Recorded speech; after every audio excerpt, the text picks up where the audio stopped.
Shalom, shalom, peuple de Dieu. Je vous salue encore tous au nom de Jésus-Christ, notre Sauveur, notre Seigneur. Laisse-moi encore vous accueillir et vous souhaiter le bienvenue à notre programme des 30 jours de guérison. Parole de guérison d'aujourd'hui, 26 juillet. Le thème du message, ranime les dons de Dieu qui est en toi. 2 Timothée chapitre 1 verset 6 déclare: c'est pourquoi je t'exhorte à ranimer les dons de Dieu que tu as reçus par l'imposition de mes mains.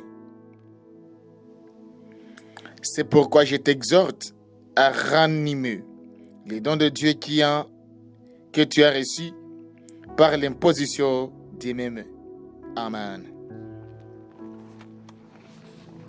Dieu a placé en chaque croyant des dons, des talents et des capacités spirituelles uniques.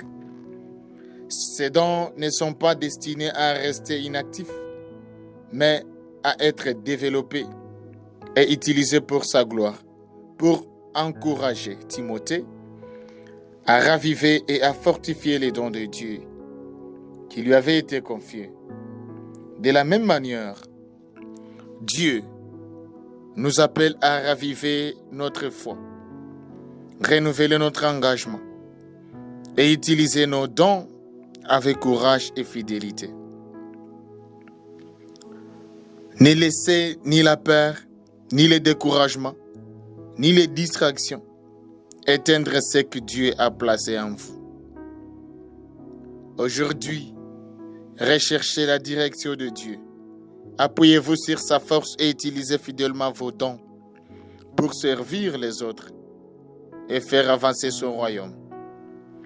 Alors Dieu vous donnera la puissance nécessaire pour accomplir le but qu'il a prévu pour votre vie. Au nom de Jésus. On a lu le livre de 2 Timothée chapitre 1 verset 16. Bien-aimés dans le Seigneur, Dieu a créé chaque croyant de manière unique et lui a confié des dons, des talents, des capacités et des ressources spirituelles destinées à servir ses desseins. Aucun enfant de Dieu n'est sans valeur et aucun croyant n'est dépourvu des dons. Qu'ils soient visibles ou cachés, publics ou discrets, Dieu a placé quelque chose de précieux dans la vie de chacun de ses enfants. Cependant, les dons peuvent parfois rester inexploités, être négligés ou s'affaiblir à cause de la peur, du découragement, des distractions ou de la négligence spirituelle. Tout comme un feu doit être entretenu pour continuer à briller, les dons spirituels doivent être développés et exercés afin d'atteindre leur plein potentiel. Dieu ne donne pas ses dons uniquement pour notre bénéfice personnel, mais aussi pour l'édification de son peuple et l'avancement de son royaume. Dans 2 Timothée chapitre 1 verset 16, l'apôtre Paul encourage Timothée à ranimer les dons de Dieu qui est en lui. Cette exhortation demeure valable pour chaque croyant aujourd'hui. Dieu nous appelle à renouveler notre engagement, à fortifier notre foi et à utiliser activement les dons qu'il nous a confiés. Lorsque nous le faisons, sa puissance agit à travers nous pour accomplir ses desseins et bénir ceux qui nous entourent. Bien-aimés dans le Seigneur, la deuxième épître à Timothée est la dernière lettre écrite par l'apôtre Paul avant son martyre, emprisonné à Rome et conscient que la fin de son ministère terrestre approchait. Paul écrivit à Timothée, son fils spirituel et fidèle collaborateur, afin de l'encourager à demeurer fidèle à l'appel de Dieu. Timothée servait comme responsable de l'église d'Éphèse, bien qu'il soit sincère, fidèle et dévoué à Dieu. Il faisait face à de nombreux défis. Des faux enseignants troublaient l'église. L'opposition augmentait. Et son tempérament naturellement réservé pouvait parfois affaiblir sa confiance. Paul lui rappelle d'abord son héritage spirituel, gardant les souvenirs de la foi sincère qui est en toi, qui habite d'abord dans ton œil, Loïs, et dans ta mère. 2 Timothée chapitre 2, verset 5. Puis il ajoute immédiatement: c'est pourquoi je t'exhorte à ranimer les dons de Dieu que tu as reçus par l'imposition de mes mains. 2 Timothée chapitre 1, verset 6. Paul savait que Timothée possédait un véritable don de Dieu, mais il comprenait également que les dons doivent être entretenus et développés. Timothée avait besoin d'être encouragé à utiliser pleinement ce que Dieu lui avait confié. Paul poursuit ensuite: car ce n'est pas un esprit de timidité que Dieu nous a donné, mais un esprit de force, d'amour et de sagesse. 2 Timothée chapitre 1, verset 7. Ainsi, les dons de Dieu doivent être exercés dans la puissance du Saint-Esprit et non dans la seule force humaine. L'expression ranimer signifie raviver, attiser ou alimenter un fait. Un fait qu'il brille avec plus d'intensité. Paul utilise l'image d'un fait qui a besoin d'être entretenu pour continuer à produire chaleur et lumière. L'expression « les dons de Dieu » désigne une capacité spirituelle accordée par Dieu pour le service et le ministère.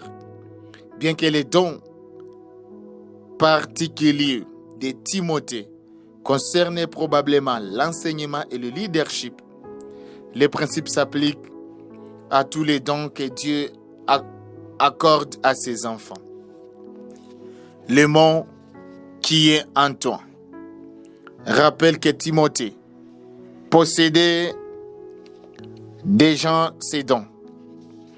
Paul ne lui demandait pas de rechercher un nouveau don, mais de développer et d'utiliser celui qu'il avait déjà reçu. L'expression « par l'imposition de mes mains » fait référence à sa consécration et à sa reconnaissance pour les ministères.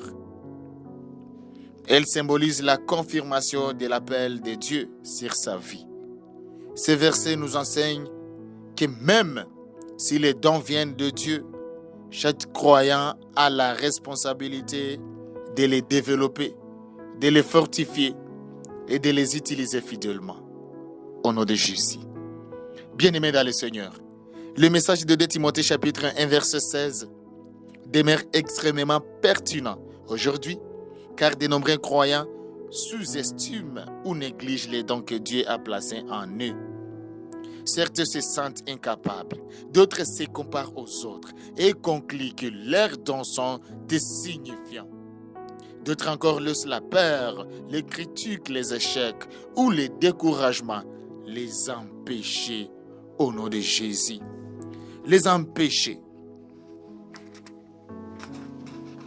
de servir. Au Rwanda comme dans toute l'Afrique, Dieu a utilisé des personnes ordinaires pour accomplir des choses extraordinaires. Des enseignants, des pasteurs, des évangélistes, des responsables communautaires, des hommes d'affaires, des professionnels de santé et de nombreux serviteurs ont eu un impact significatif parce qu'ils ont choisi d'utiliser les dons que Dieu leur avait confiés. Au nom de Jésus. De nombreuses églises, écoles, œuvres sociales et ministères existent aujourd'hui parce que quelqu'un a décidé de répondre à l'appel de Dieu au lieu de l'ignorer. Ces personnes ont développé leurs dons, compté sur la force de Dieu et avancé avec foi. Moïse se sentait incapable lorsque Dieu l'appela à conduire Israël. Gédéon se considérait faible et insignifiant. Jérémie pensait être trop jeune. Pourtant, Dieu les a utilisés puissamment parce qu'ils ont répondu à son appel. L'apôtre Pierre écrit, comme des bons dispensateurs de diverses grâces de Dieu, que chacun de vous mette au service des autres les dons qu'il a reçus. 1 Pierre, chapitre 4, verset 10. Les dons spirituels ne sont pas dans les destinés à rester inutilisés. Ils sont donnés pour servir les autres et glorifier Dieu.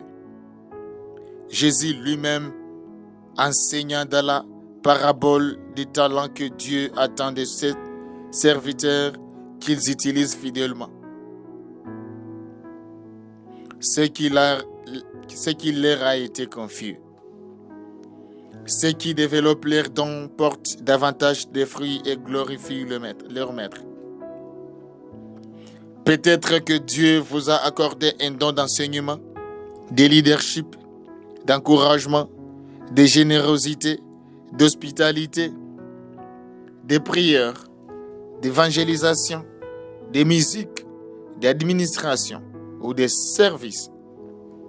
Quel que soit votre don, Dieu vous appelle à les développer et l'utiliser fidèlement. La peur peut chercher à vous réduire au silence. Les découragements peuvent vous pousser à vous abandonner. Les distractions peuvent détourner votre attention. Pourtant, Dieu continue de vous dire aujourd'hui. Ravivez les dons de Dieu qui est en toi. Lorsque les croyants dépendent du Saint-Esprit, leurs dons deviennent des instruments puissants par lesquels Dieu bénit les autres et fait avancer ce royaume. Au nom de Jésus. Question de réflexion au travers la parole. Première question. Quel don, talent ou capacité Dieu vous a-t-il confié? Deuxième question. Y a-t-il des dons que vous avez négligés ou laissés s'affaiblir? Troisième question. Quelle peur ou quels obstacles vous empêchent d'utiliser pleinement vos dons? Quatrième question. Comment pouvez-vous développer davantage les dons que Dieu vous a donnés? Cinquième question. De quelle manière vos dons peuvent-ils servir les autres et glorifier Dieu? Amen. Prions pour la parole. Père Céleste, nous te remercions de nous avoir créés avec un but et de nous avoir confié des dons destinés à glorifier ton nom, Seigneur. Merci parce que tu ne nous appelles jamais à te servir par nos propres forces, mais que tu nous donnes tous ces dons nous avons besoin par ton Saint-Esprit. Seigneur Jésus, pardonne-nous lorsque nous avons négligé les dons que tu as placés en nous. Pardonne-nous lorsque la peur, le découragement, la comparaison ou la paresse spirituelle nous ont empêchés de les utiliser fidèlement. Aide-nous à reconnaître la valeur de ce que tu as confié. Père, je prie pour chaque personne qui lit ces messages aujourd'hui. Révèle-lui les dons, les talents et les capacités que tu as placées dans sa vie. Renouvelle sa confiance dans ton appel. Ôte toute peur, tout doute et toute insécurité qui limite son service.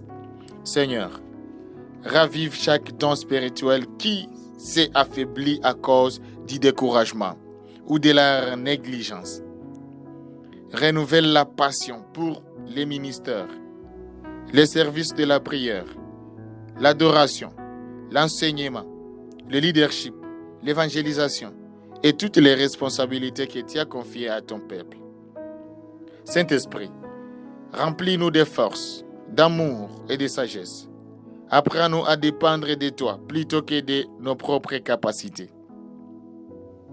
Guide-nous tandis que nous développons les dons que tu nous as donnés et que nous les utilisons fidèlement pour bénir les autres.